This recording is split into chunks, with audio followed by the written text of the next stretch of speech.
Привет, мои дорогие! Спасибо, что смотрите это видео. Меня зовут Оксана. Сегодня я вам покажу, как в домашних условиях сделать очень быструю антивозрастную омолаживающую маску. Маска, которая также может служить как и обычная заготовка, так что обязательно досмотрите видео до конца. Вы можете приготовить заранее, также использовать в недельном уходе. Сделайте эту маску 2 или 3 раза в неделю, чередуя ее с другими масками, рецепты которых вы можете найти на моем канале. Все домашние маски наносите по кожным массажным линиям. Эта маска подходит для всех типов кожи. После ее применения ваша кожа будет выглядеть как после очень дорогого салона. Для достижения наилучшего эффекта сделайте эту маску во второй половине дня. И утром ваша кожа сиять будет молодостью и красотой. После применения этой маски обязательно поделитесь своим впечатлением и напишите отзыв в комментариях. И давайте приступим. Сегодняшняя маска очень простая в приготовлении. Нам понадобится пищевая сода. Маски на основе пищевой соды дают очень хороший антивозрастной омолаживающий эффект. Также они очень просты в приготовлении, но эффект вы после применения маски, в состав которой входит пищевая сода, заметите сразу. Возьмите 1 чайную ложку пищевой соды.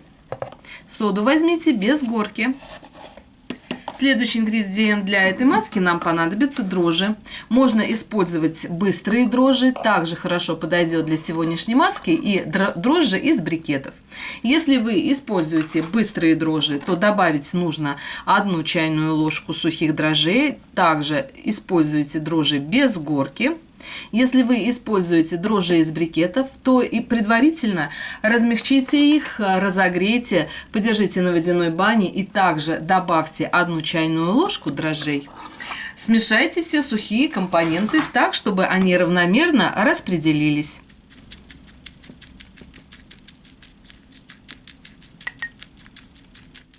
В момент смешивания убирайте комочки, возможно, которые есть в соде.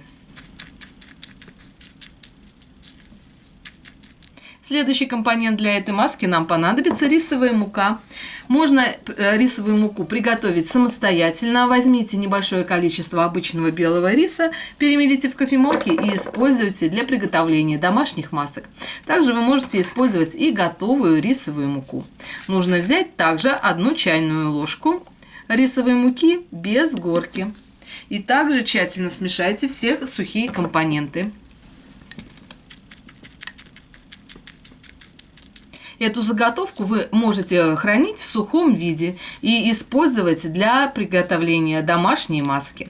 Также вы эту заготовку можете сделать заранее и брать ее в различные поездки. Это очень удобный и быстрый способ приготовления маски. Сегодняшняя маска будет применяться для ухода за очень сухой, уставшей, увядающей кожей. Вот эту сухую смесь вы можете переложить в отдельную закрывающуюся емкость и хранить ее можно при комнатной температуре. А мы приступаем к дальнейшему процессу приготовления маски.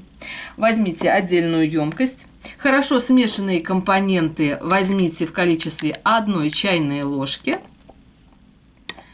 То, что осталось, вы можете закрыть и использовать в недельном уходе, чередуя вот этот способ с другими масками, рецепты которых вы можете найти на моем канале. А мы приступаем к приготовлению сегодняшней маски. Следующий компонент нам понадобится жирные сливки.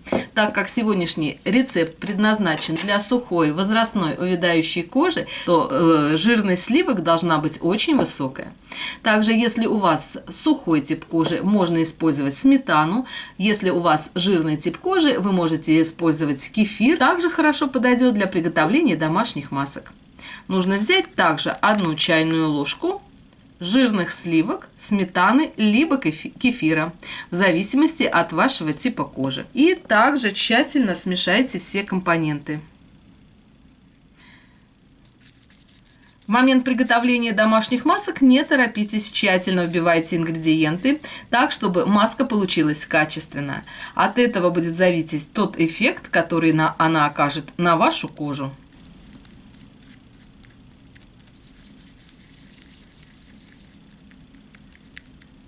На этом этапе маска должна иметь вот такую слегка плотную консистенцию. Если вы использовали быстрые дрожжи, то дайте примерно 1 минуту на то, чтобы они слегка растворились.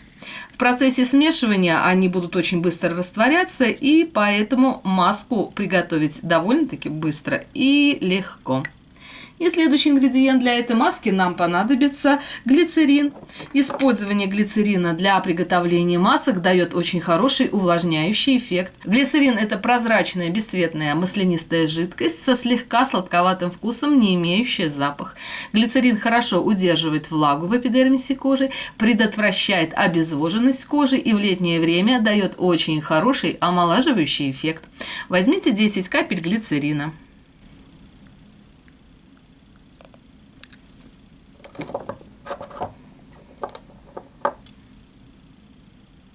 И тщательно смешайте все компоненты.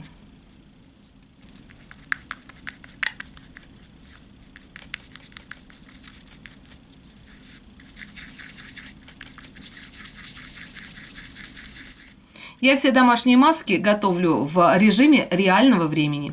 Буквально 8 минут достаточно для быстрого приготовления маски. И следующий ингредиент для этой маски нам понадобится витамин D. Витамин D очень хорошо освежает кожу, дает очень красивый оттенок кожи, хорошо омолаживает и разглаживает морщины. Возьмите 10 капель витамина D. Витамин D вы можете использовать как в таблетках, так и в капсулах. Кстати, если вы используете витамин D в таблетках, то возьмите одну таблетку, разомните и растворите небольшим количеством воды. Также можно добавить в сегодняшнюю маску и масляный состав витамина D. Нужно взять также 10 капель.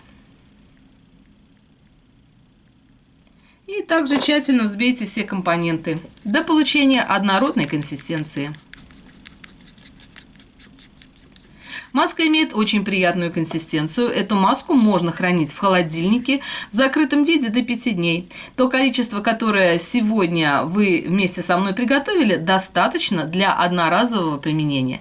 И не забывайте, что у вас есть заготовка, которую вы можете использовать для очень быстрого приготовления маски. Маску наносить нужно на подготовленную кожу. Перед маской сделайте кислотный скраб или пилинг. Рецепты домашних скрабов и пилингов вы можете найти на моем канале. Наносить маску нужно в 2 слоя. После нанесения первого слоя маска быстро впитается, поэтому сразу нанесите второй слой. Наносите маски по кожным массажным линиям. Это линии наименьшего растяжения кожи. Также нанесите эту маску на кожу шеи, на кожу зоны декольте. Аккуратными вбивающими движениями нанесите эту маску и на кожу вокруг глаз. Держать маску нужно не более 20 минут. Затем размягчите маску влажным теплым махровым полотенцем и смойте водой комнатной температуры. Нанесите питательный или увлажняющий крем. Обязательно поделитесь этим видео со своими друзьями, мамами, подругами, для того, чтобы как можно больше женщин знали о простых способах омоложения кожи лица в домашних условиях.